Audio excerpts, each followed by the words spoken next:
आपके जीवन में कोई घटना घट गई हो टेंशन की, तो आप कहाँ किसी से बात करने जा रहे?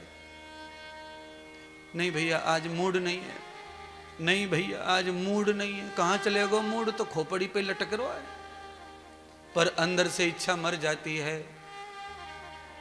तो एक दिन भी मूड खराब ना हो किसी से वार्ता करने में, उसके लिए रोज खेलो, रोज खाओ, रोज कमाओ, रोज त्यागो और रोज हंसो, सुख मिलेगा। अच्छा बोलो, जिस दिन पेट साफ नहीं होता उस दिन कैसो लगे? खाया पर त्यागा नहीं तो आदमी बीमार, टेंशन में रहता है दिमाग और शरीर दोनों, बोझ बन जाता है शरीर में मल मूत्र। आपको बाथरूम आ रहा हो बैग और आप कंट्रोल कर रहे हो तो आपके चेहरे पे दिखता है, डिप्रेशन आने लगता है। इसीलिए खाओ, खेलो, हंसो, कमाओ और त्यागो, पकड़ के मत बैठो किसी चीज। आदान प्रदान करना मनुष्य का धर्म है, प्रसन्न रहने के लिए ये करते रहना है। एक चीज के पीछे पड़ जाओ तो सुख चला जाएगा तुम्हारा, और सुख चला ही गया है। धन है, प्लॉट है, मकान है, पर सुख नहीं है बिल्कुल। है कोने में एक ही घर के सदस्यों को अलग अलग कोने में अलग अलग पूछा जाए,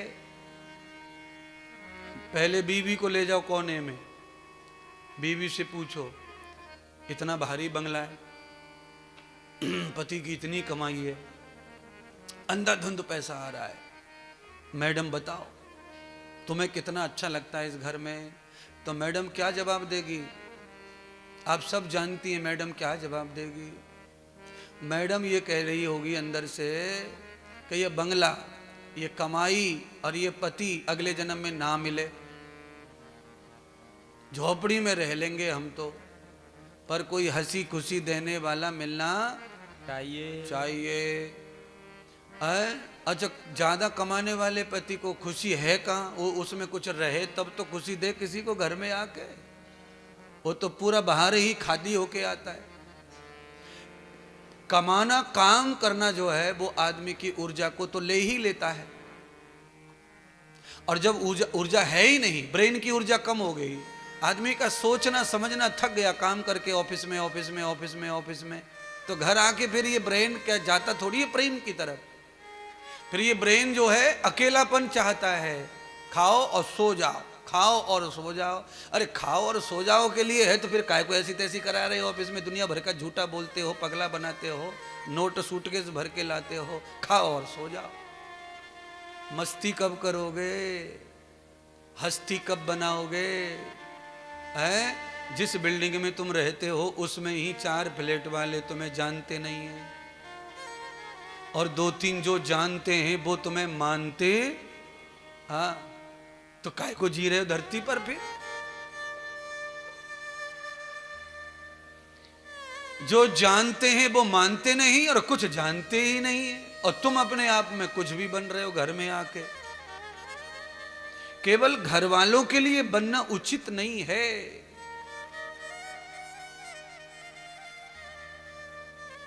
घर वालों के लिए तो आदमी गरीब रहे तब फायदे में रहता है, घर वालों के लिए अमीर बन के फायदा कुछ भी। हाँ पापा ज्यादा अमीर हो जाए ना तो फिर घर वाले माने बेटा बेटी इनके इच्छाओं को पूरा करना कठिन पड़ जाता है। पर गरीबी भी अच्छी नहीं है, मैं तो नहीं कहूंगा कि कोई गरीब रहे, पर मैं ये जरूर कहता रहता हूं कथा में, हर कथा में, कि धन का आनंद लो, मरने के बाद तुम्हें इसमें से कुछ भी दोबारा प्राप्त होने वाला, क्योंकि तुमने उसे चोरी करके छुपा के रख दिया है, वो तुम्हारा पता ही नहीं किसका है। तो धन की चोरी करके छुपा के मत रखो, धन को जागृत करो। देखिए जैसे कोई लोग मंदिर में जागृत करते हैं मूर्ति को, स्थान जागृत स्थान, जागृत मनुष्य, ऐसे ही धन भी जागृत होना चाहिए। जिस धन में जागरूकता नहीं होती है उस धन का नाश होता है। 3 गति है धन की। पहली गति धन की है उपभोग, बढ़िया घर, बढ़िया गाड़ी, बढ़िया दान, बढ़िया सत्संग, बढ़िया कथा, बढ़िया कपड़े, ये धन में खर्च करना ही चाहिए। अगर भगवान दे रहा है तो बढ़िया पहनो, बढ़िया में रहो, बढ़िया खाओ। कई लोगों की आदत है कि धन खूब आता है पर कपड़े लत्ते अच्छे पहनते नहीं है। गुरु जी शौक नहीं हमको। अबे शौक के लिए कपड़े नहीं पहने जा रहे, कपड़े पहने जा रहे अंग को ढकने के लिए। पर कपड़ा जब ढका है अंग को तो स्वास्थ्य शरीर अच्छा दिखना चाहिए वस्त्र से, और वस्त्र से शरीर की शोभा बढ़ती है।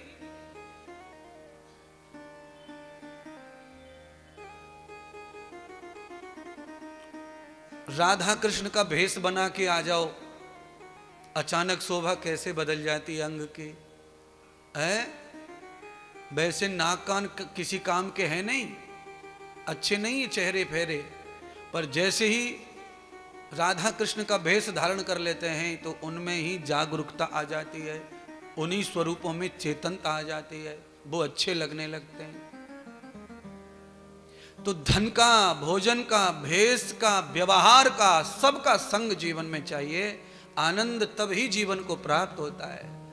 अरे महाराज, जिंदगी में क्या क्या तुमने किया नहीं सुख के लिए, पर कहां मिला सुख।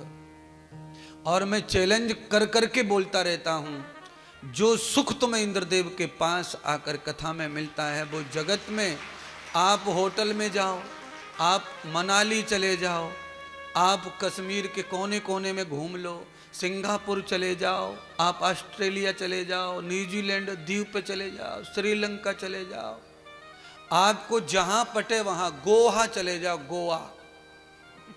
मैं आपको चैलेंज से कह सकता हूं कि आप 2 घंटे से ज्यादा गोवा में खुश रह सकते नहीं है। अब कपड़े लत्ते उतारो पहले तो गोवा में ये और टेंशन है। अगर शॉल ओढ़ के, टोपा ओढ़ के, कोट पहन के गोवा में घूमे तो लोग हंसेंगे और बोले देखो कार्टून जा रहा, कार्टून है। जैसा देश वैसा भेष। तो वृंदावन में जब आते हैं तो यहां पे कोई कोई तो नास्तिक के मुंह पे छाप दे तो राधे, दुनिया भर को अंडा मार, खाप, हड्डी चूसने वाले। अब इनको क्या 10 रुपए के चक्कर में वो किसी के भी मुंह पे लेके ही बैठे कि मुंह करे और छापूं। बताओ, जैसा भेष बिल्कुल। अच्छा, आप इराक में चले जाओ, ऐसे कपड़ों में वहां इराक में रहो तो इराक के सब लोग तुमको देखेंगे, ये कौन सा भूत आ गो। वहां जाए, वहां जाना है तो फिर वो लेके जाओ बुरखा, तो उनमें मिक्स हो जाएंगे तो पकड़े नहीं जाएंगे।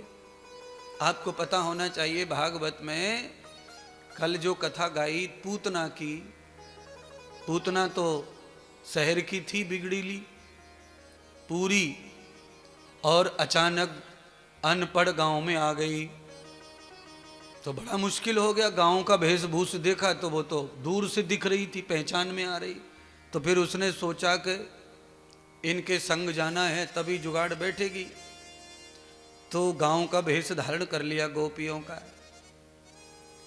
गोपी का भेष धारण करने से वो गोपी बन नहीं गई, पर भेष धारण करने से घर तक पहुंच गई और भगवान को भी पा लिया उसने। पर वो अंदर से गोपी नहीं थी, इसीलिए वो भगवान की हो नहीं पाई, पर भगवान को पा लिया। तो भेष और भोजन स्वभाव अगर आपने थोड़ी देर के लिए भी बदल लिया है तो उससे भी तुम्हें अच्छा ही फल प्राप्त होगा। तो पूतना ने थोड़ी देर के लिए ही बदल लिया भेष, उसका लाभ मिला कि उसे नंद के घर जाने को मिला, भगवान का उत्सव मिला और भगवान का दर्शन मिला, उनके हाथों से ही मरण मिला। तो ऐसा नहीं है कि जो लोग नकली भेष बनाते हैं, नकली दिखते हैं, नकली है क्या, नहीं, उसका भी लाभ है, पर वो लाभ उतना ही है जितना लाभ आपको खाना पीना सोना जगना से मिलता है। जितनी देर वेशभूषा है उतनी देर ही आपकी वैल्यू है। है 30-40 साल पहले रामलीला, गांव में रामलीला हो में 30-40 साल हो गए। तो रामलीला में जो राम बनतो वो देसी दारू पीता ज्यादातर, और वो जो सीता बनता था फिर वो साड़ी वाड़ी पहन के बनती थी, वो बीड़ी पीता। धुआं, टेंट के पीछे धुआं चल रहा है, थैली चल रही है धुआंधार, और जो रावण कुंभकर्ण बनते वो पत्ता खेलते पीछे। और जैसे ही मंच पे आमे वेशभूषा में महाराज, गांव के भोले भाले लोग आरती लेके, कोई पूजा लेके, कोई रुपया लेके, कोई पाम छीरो, कोई हाथ पकड़ रो, कोई कहाँ, और लड़ पड़े। सवेरे हमारे अनो तो है, कल सीता को बिहाए, कन्यादान हमारी तरफ ते होगो। अरे मैंने कही आके ब्लाउजे खोल के देख ले, ये सीता ना है, पूरा कुंभकर्ण है। वो तो भला कर ले कि टाइट ब्लाउज है, या को नहीं संतरे सब नीचे दिखेंगे आगे। पर भाव मस्तराम, भाव जो होता है वो अंधा होता है, और उसी से फल भी सच्चा प्राप्त हो जाता है। अंधे भाव से फल सच्चा मिलता है। हमने सीता के भेष को देखा, उसके अंदर क्या लेना देना अपने, वो अच्छा रहो बुरा रहो, भेष राम का है। तो हमने तो राम जी देखे, उनको जिमाया, उनको पैर धोया, उनको ही पूजा किया, उनको ही दक्षिणा दी। बाद में वो जाने वाको हमें तो राम की पूजा का फल मिलेगा, क्योंकि हमने हुक्मचंद को पूजा करी कहाँ, हम तो राम की पूजा करी है। रामलीला खत्म है जाए, हुक्मचंद अपने घर जा, खूब खेत काट, गेहूं काट, बाजरे काट, लेनो न देनो का हुआ। पर पुरानी रामलीला में जो रावण बनता था ना, उससे तो लोगों की जाति दुश्मनी हो जाती थी कि यार ये साला बहुत खराब आदमी, बता सीता उठा ले को बताओ सीता ही चोरी कर ली जाने। देख लो स्टेज पे नकली सीता, नकली सब, और पर सच्ची लगती थी वो। भावना इतनी पगला रहे थे लोग भगवान के लिए। और फिर वो आनंद सागर की रामायण आई थी, वो अरुण गोविल तो अभी तक पैर पुजवा रहा है। बोलो, अयोध्या में राम मंदिर बना 22 तारीख को, दोनों सीता राम आए और सब दुनिया पैर पूज रही है। बताओ, नाम है अरुण गोयल और सब राम मान रहे उसको। इसको कहते हैं सनातन की अंधी भावना, और इस भावना का फल है सच्चा। राम जी का और सीता का पाठ करके राम के और सीता के प्रति जो जागरूकता पैदा की अरुण गोयल जी ने, वो अद्भुत थी। उसके लिए तो यश मिलना ही चाहिए था, तो मिल ही रहा है। तो कहना यह है कि भले ही नकली स्वरूप धारण कर लो, पर महापुरुषों में जो स्वरूप है वो तुम धारण करते हो, तो उससे मंजिल प्राप्ति में सहायता प्राप्त होती है। आप रेल में चढ़ जाओ बाबा बन के, नकली बाबा, आज ही सवेरे बनो बाबा, ताजा ताजा। रेलवे स्टेशन के बाथरूम में जाओ, जीन्स टी शर्ट बैग में धर लो, और वृंदावन से जो खरीदो पी लो कपड़ा, ओढ़ लो, और राधे राधे तो गुदी रहिए। तो मैं आपको गारंटी से कह सकता हूं, बिना टिकट टीटी कम से कम मनवाड़ तक बोलते बोलते ले जाएगा। महाराज चाय, महाराज बताइए कोई तकलीफ हो तो महाराज टिकट तक ना पूछे। तो भले ही भगवान पूरी तरह अपनाए न अपनाए, पर रेल तो अपना रही है बावन ने। बिना टिकट के टीटी उल्टा पुल्टा बोलता भेष की वजह से। और ये ताजा ताजा है महाराज, गाड़ी से उतर के आदमी बाथरूम में घुस के फिर जींस में। ऐसा कहां होता है? मेला में होवे, कुंभ के मेला में ये ऐसा होता है। चलिए अब कथा में चलें थोड़ी देर। भगवान ने अब यहां एक और उत्तम लीला की है, और उस उत्तम लीला के पीछे भगवान का जो भाव है वो ये है कि कुबेर के दोनों पुत्रों का उद्धार होना चाहिए। लंबा समय हो गया। यदन्न जीवम तदरस्तयुक्ताम भावंतरेधान जड़मूल व्याधिम। एक इसका उल्टा असर भी है, ज्यादा मौज मस्ती का। ज्यादा मौज मस्ती के लिए मैंने कहा अति नहीं चाहिए किसी चीज के। लौकिक संसार में तो कुबेर के दोनों पुत्र जो थे उन्होंने अति से ज्यादा मस्ती की सरोवर पर नहाने धोने में। तो वो नहाने लगे सरोवर में कपड़े उतार कर। देवता लोग नहाने आ रहे थे, बड़े बूढ़े देवता, और ये जवान लड़के थे तो ये मस्ती में आ गए। कभी कूदे, कभी पानी उचटामे, कभी नंगे हो जामे, कभी रेत में लिपट जामे, फिर पानी में, फिर रेत में। पहले ऐसे ही नहाया करते थे बच्चे पोखरा में। क्यों भरत जी, पहले बचपन में नहाए कि ना पोखरा में? रेत में लौट के फिर पोखरा में कूद पड़े कदम पे से, फिर रेत में लौट गए, फिर पेड़ पे चढ़ गए, फिर पोखरिया में। तुम्हारी तो तुम ही जानो, पर मैंने तो करो ये खेल। मेरे तो घर के सामने ही पोखरी थी।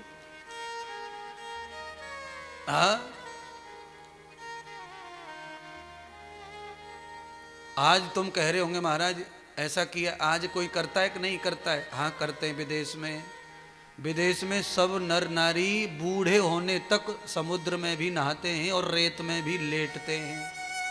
और ये देखो, जिनकी परंपरा है रेत में नहाने की और लेटने की, मुल्तनी माटी से नहाने की, वो इतरा आ रहे हैं। वो जो दुनिया भर के केमिकल पैदा कर दिए वो रेत में नहा रहे हैं, समुद्र में नहा रहे हैं। क्योंकि वो थक गए केमिकल लगा लगा के, सबरे चितक भर रहे हो गए वो लगा लगा के साबुन क्रीम। अब वो सारी बीमारी भारत में आ गई है और वो रेत में जाके लिपट रहे हैं। समुद्र में स्नान करने से, सूर्य तपने से और रेत बॉडी पे लगाने से पूरे शरीर के रोमे साफ हो जाते हैं। रेत के जो कण है ना, वो हमारे शरीर के जो छिद्र हैं, रोमों के छिद्रों में घुस जाते हैं लेटते समय। जब हम लेटते हैं, पहलवान जो होता है वो कभी वैक्सिंग नहीं करता, पर वो कुश्ती करते करते तेल रगड़ता है, कुश्ती करता है, मिट्टी में रहता है, ऊपर वालों पहलवान नीचे वाले घसड़ी मारे, तो रेत मिट्टी के घसड़ने से उसके बाल शरीर पर कभी आते साफ हो जाते हैं। तो फिर हम क्यों ना रेत में लेटे महाराज? है बोलिए। घर में 1 महीने में एक बार मिट्टी घोलकर अंगों पे पोतनी चाहिए और उसे सूखने दो।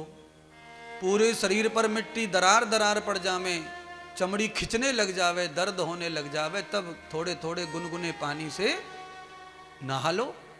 फिर आप देखना कभी झुर्रियाँ नहीं पड़ेंगी, कभी खुजली नहीं होंगी, कभी जो है फंगस नहीं होंगे, कभी दाद नहीं होंगे। ये जो बीमारी शरीर में है वो कभी नहीं होंगी। और चेहरा और ये तो एकदम चमकता रहेगा। अच्छा बताओ, पार्लर में आप शादी से 15 दिन पहले जो कार्यक्रम शुरू करती हैं उसमें क्या करती है पार्लर वाली? पहले धोती पहुंचती है, फिर वो थोड़ा सा वो घसाई सी करती है, उसके बाद में मिट्टी चिपका देती है और मिट्टी चिपका के कहती है कि आराम करो, उधर बैठो। अब फिर जब तक गुड्डी को ले लेती, आ जा तुझे घसूं। गुड्डी का हो गया, वो कपास पहुंच दिया, कपास से देखो कितना काला निकल रहा है, पटक दिया काला, और फिर उसको भी पोत दी मुल्तानी मिट्टी, सुखा लो। सबको भूतनी बना के बिठा देती और लाओ 5,000, लाओ 10,000। और बाद में जब मुंह धोते हैं तो सच में अच्छी लगने लगती चमड़ी, एकदम बढ़िया लगती। कारण वो पार्लर वाली की ज्यादा बात नहीं है, बात है मटेरियल की, उस मिट्टी की। तो इसीलिए काली मिट्टी और मुल्तानी मिट्टी ये 2 मिट्टी अंग पे लगानी चाहिए। तो आज ज्यादा मस्ती कर रहे थे, नारद जी का आगमन हुआ, नारद जी ने मेरी तरह समझाया उनको कि ये ज्यादा मस्ती ठीक नहीं है और ज्यादा सुस्त रहना भी। अच्छा, कुछ लोग इतने सुधर जाते हैं कि फिर वो हंसने पर भी नहीं हंसते, इतने सुधर जाते कई लोग। सबरी पूरी कमेटी, पूरी मीटिंग कमरे में हंसी जा रही है, मरी जा रही है हंस हंस के। कुछ लोग इतने अपने आप को सुधरा हुआ मानते हैं कि वो हंसी के समय भी हंसते नहीं है। उनको लगता है कि इनके साथ अपन हंसे तो अपनी जो है महानता या बड़मपन अपना कम हो जाएगा। ना, अपनी महानता और अपना बड़मपन कम होगा गलत कामों से, हंसने से नहीं। इसीलिए सीमित मर्यादा में आनंद देने वाला हंसना चाहिए। आपकी हंसी छूटे तो आपको देख के इनकी उनकी उनकी सबकी छूटे, ऐसा हंसो। ऐसा भी मत हंसो कि अचानक दूसरे लोग टेंशन में आ जावे, ये क्या हो गया। इतना ऐसा भी नहीं हंसना चाहिए। तो कैसा नहीं हंसना चाहिए? रावण के जैसा नहीं हंसना चाहिए। अपभ्रंश व्याधिम, ये हंसी का अपभ्रंश है, बिगड़ा हुआ रूप है। इस रूप को कुलक्षणापन कहते हैं। हंसी कैसी होनी चाहिए? जो दूसरों को हंसाने में मदद करे। अच्छा, दूसरों की हंसी ब्रेक कर दे, हाँ, फिर लोग कहेंगे तू ही हंस, तू है, तू तो ऐसी हंसी नहीं चाहिए। कैसी चाहिए कि हम और तुम सब मस्ती में रहें, आनंद में रहें, ऐसी हंसी चाहिए। तो आज भगवान ने कुबेर के पुत्रों का उद्धार करने के लिए उखल की लीला की। उखल के स्पर्श से ही भगवान ने कुबेर के पुत्रों का उद्धार किया। पर उस उद्धार में भी लीला ग्वाल वालों की, मित्रों की, खेल की, हंसी खुशी की लीला है।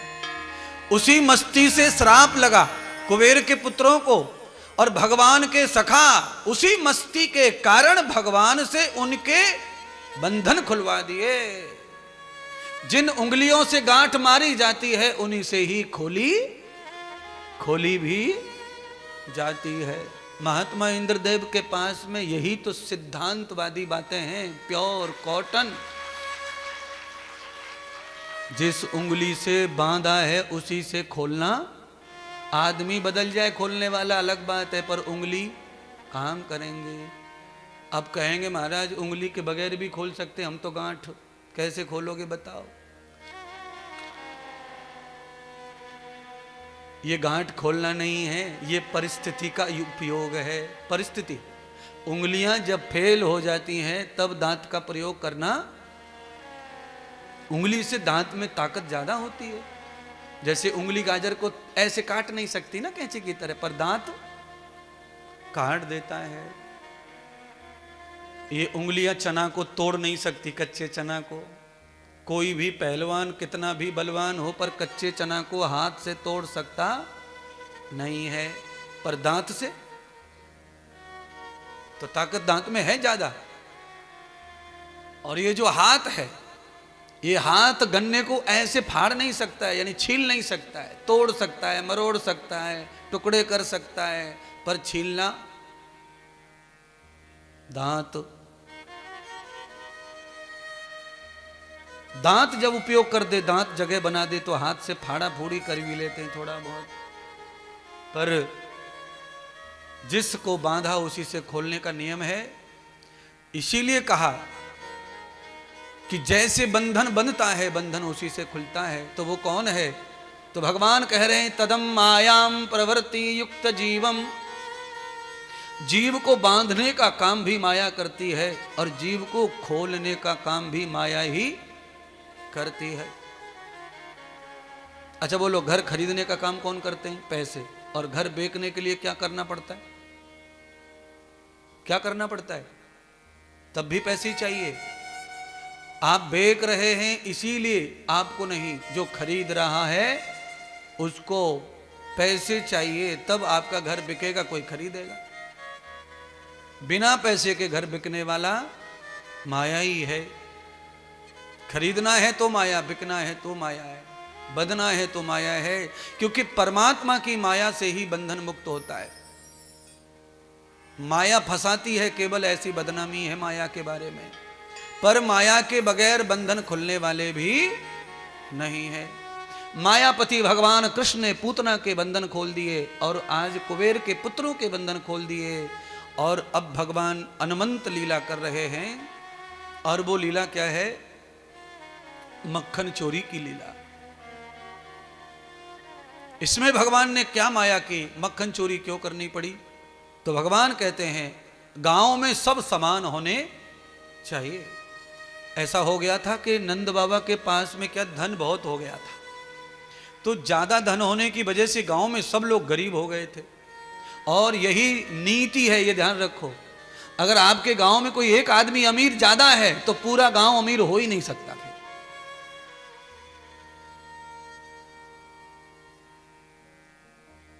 पहले ज्यादा गरीबी क्यों थी?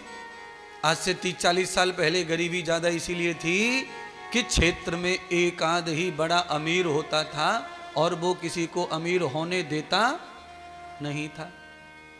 इसीलिए भगवान गोकुल में राजा नंद बाबा श्रेष्ठ तो व्यक्ति थे, दानी व्यक्ति थे, पर उनके पास में ज्यादा से ज्यादा धन था, जरूरत से ज्यादा धन। तो भगवान ने लीला कर दी चोरी की, मक्खन की, और बाद में भगवान ने मक्खन बिकवाना बंद कर दिया गोकुल का और कहा कि पूरे गांव का पालन बाबा करेंगे, व्यर्थ में पड़ा हुआ है धन। हमारे पास अगर धन का उपयोग नहीं है बंधुओं, मैं आप सबको समझाना चाहता हूं, आपके पास अगर धन का प्रयोग केवल एक ही है कि आप प्रॉपर्टी खरीद रहे हैं, तो ये उपयोग धन का नहीं है। ये तो आप कितना भी खरीद लो, इसका कोई सुख आपको नहीं मिलेगा। आपके पास में कोई भी प्लॉट 50 करोड़ का पड़ा है, उससे आपको कोई सुख मिलने वाला कोई सुख नहीं मिलेगा।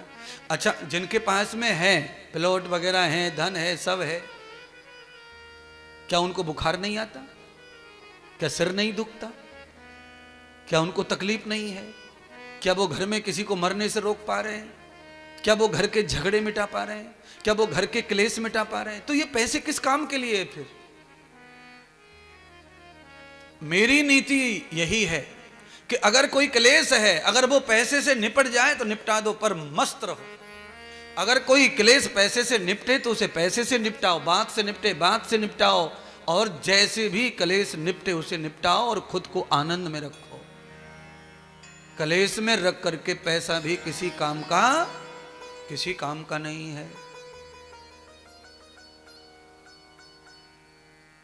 उपयोग होना चाहिए पैसे का।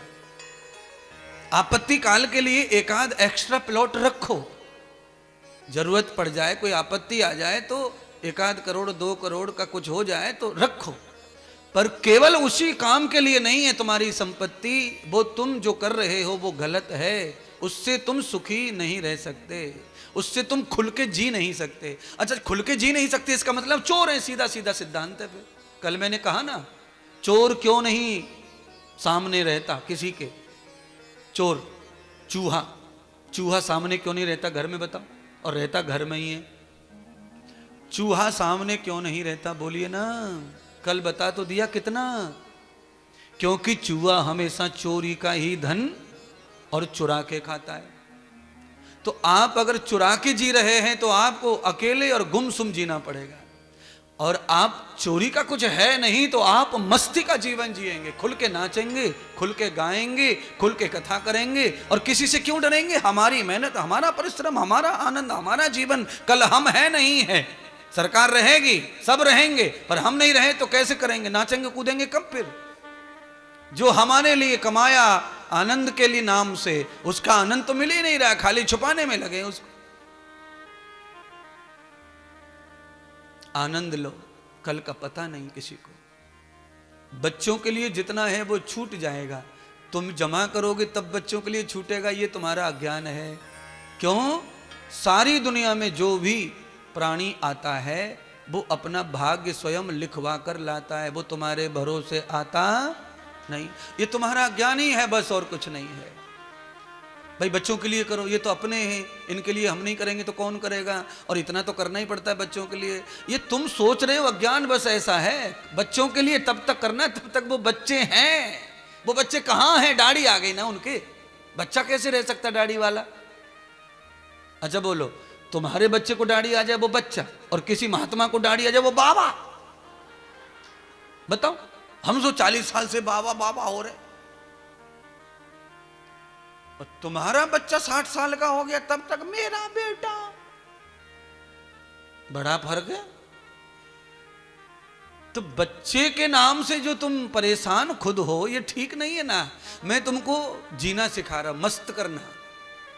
बच्चे की पढ़ाई के बारे में चिंता करो, बच्चे के कपड़ों के बारे में चिंता करो, बच्चे के संस्कार अच्छे या बुरे हैं इसका चिंता करो। बच्चे के लिए धन की चिंता नहीं करो, वो तो लेके आया अपने भाग्य में, तुम्हारा लिखा है तो तुम्हारा मिलेगा। तुम मत छोड़ के जाओ, उसके भाग्य में कुछ और लिखा है वो मिल जाएगा। बोलो, एक महात्मा है, उनका नाम नहीं लूंगा व्यासपीठ से मैं। एक महात्मा है, व्यासपीठ से नाम नहीं लेता, उनको उतने ही साल हो गए जितने मुझे हो गए। उस महात्मा ने जिंदगी में न प्रवचन किया कभी, न कुछ किया, और 3000 करोड़ की संपत्ति उसके पास। माता ने दिया न पिता ने दिया, वो तो बचपन से ही घर से बाहर आया हुआ है पढ़ा लिखा। फलाना बाबा मर गया, उसकी संपत्ति उसके नाम पे आ गई। फलाने गुरुजी मर गया, उसकी संपत्ति उसके नाम पे आ गई। फलाना स्कूल मर गया, उसकी संपत्ति उसके नाम, बिना मांगे आ जाता है जहां लिखा है। तो एक महात्मा मर गए, वो गुरुजी लगते थे, उनके 5-10 कॉलेज यूनिवर्सिटी सब उसके नाम पे आ गए फ्री में। और तुम खाम परेशान हो रहे हो। बच्चे को पढ़ाओ लिखाओ बड़ा करो, वहां तक तुम ठीक कर रहे हो, पर बड़ा होके भी तुम उसके लिए हाय हाय कर रहे हो, हाय हाय कर रहे हो, तो अपने आप को खत्म कर रहे हो।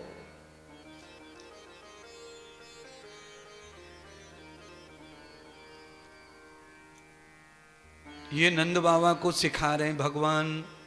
बाबा ये अच्छी बात नहीं है।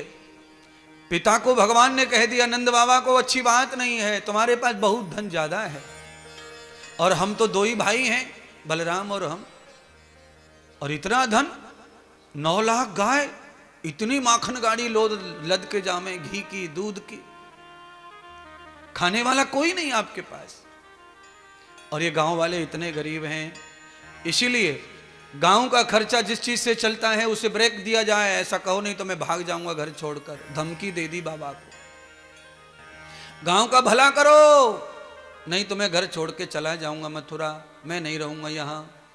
है तुम्हारे बच्चों में और कृष्ण में इतना अंतर है। कृष्ण इसीलिए घर छोड़ के धमकी दे रहे हैं जाने की कि गांव का भला नहीं है, गांव दबा प्रेशर में जी रहा है, और गांव घर चलाने के लिए, बच्चों को पढ़ाने के लिए दूध बेचना पड़ रहा है, गोबर बेचना पड़ रहा है, मठा बेचना पड़ रहा है, दही बेचना पड़ रहा है, खाने को मिल नहीं रहा है। आज भी यही नौबत है ब्रज की, आज भी यही नौबत है पूरे देश की। ब्रज में कितना दूध होता है? सबसे ज्यादा दूध ब्रज में होता है, पर ब्रज की 70% जनता दूध बेचती है पर पीती नहीं है। गांव में भी यही हाल है। गांव में 100 में से 70 लोग बाल्टी औंधी कर दें बिल्कुल लीटर में,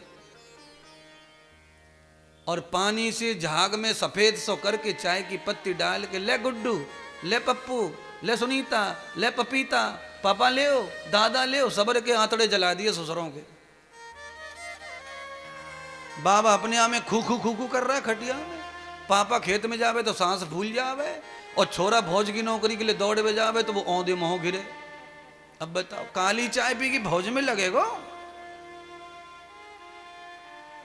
आंख बंद करके 2 लीटर ठूस जा सीधो, और कम पड़े तो 50-60 बादाम और पीस के खा जा, और यहां से लेके बरसाने तक जा, दौड़ तो वो एक सांस, और लौट के आ जा और सीधो फौज में ही लगेगा। हाई हाई कर रो है, आधा किलोमीटर में गयो कि नाक अलग टपक रही है, आंसू अलग निकल रहे हैं, फटो ही जा रहे हो नीचे से ऊपर तक, सब रही धकड़ी धकड़ धकड़ी धकड़। गुरुजी 3 भर्ती देख ली, लल्लू ने अभी तक लगे हो ना है। मैंने कहा किस चीज में रह जावे? तो कहा गुरुजी दौड़ में। बताओ, ओपनिंग ही खराब है तेरी तो कैसे लगेगा? ओपनिंग तो अच्छी कर।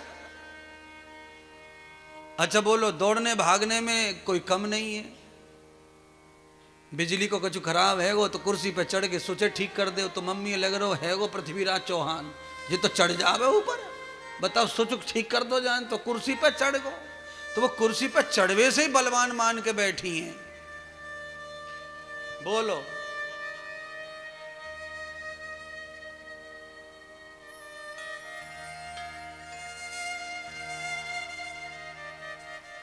बिल्ली ने का आंख निकाल दे तो घबरा जामे बालक। भगवान 4-5 साल के ही तो है महाराज, कितना बोध है, क्या है, ब्रह्म है ना। बोध उनकी कथा सुनाकर तुम्हारे बच्चों के ऊपर कुछ प्रभाव पड़े। नंद बाबा को समझा रहे हैं, ऐसे मैं तुम्हें समझा रहा हूं, अपना मानकर आप सब लोग इस कथा को समझ लो। आज भगवान ने निश्चय कर दिया और पूरे गांव में धन बंटवाया, अनाज बंटवाया, अनेक कन्यादान किए और कोई भी गोपी अब मथुरा नहीं जाती धन बेचने, दूध बेचने, मक्खन बेचने। जिस गोपी ने बातचीत नहीं मानी उसके साथ परमात्मा ने दंड का विधान कर दिया। उसका माखन मिश्री सब तोड़ दिया, फोड़ दिया। यहां पर दही हंडी की कथा भी है। इसके तत्काल बाद ही भगवान ने गौ सेवा अभियान प्रारंभ किया। बोलो गोपाल कृष्ण भगवान की जय हो। भगवान गोपाल बन गए और गौ सेवा का अभियान प्रारंभ किया। कहा ग्वाल वालों से, ए मुदमंगल, अब हमारे बाबा बूढ़े हो गए, अब बाबा को गायों के पीछे भागना दौड़ना जमता नहीं है, इसीलिए अब हमको ही सेवा करनी पड़ेगी। मैया मुझे भेज दे गैयन के संग, मैं सीख जाऊंगा और मैं अब गैयन की सेवा करना चाहूं, क्योंकि मेरे जन्म को, मेरे अवतार को, मेरे प्राकट्य को लंबा समय हो गया और जो गौ माता के लिए मैंने अवतार लिया है मैं उसकी सेवा में अभी तक नहीं पहुंचा, अब मुझे सेवा दो। तो आज भगवान को सजा दिया। मैया यशोदा ने पीले वस्त्र पहना दिए, टीका लगा दिया, हाथ में काठी पकड़ा दी, माखन मिश्री रख दिए गाड़ी में और भगवान गैया चराने के लिए ग्वाल वालों के साथ गोपाल बन करके निकल पड़े प्रयाण अरण्य की ओर, जंगल की ओर।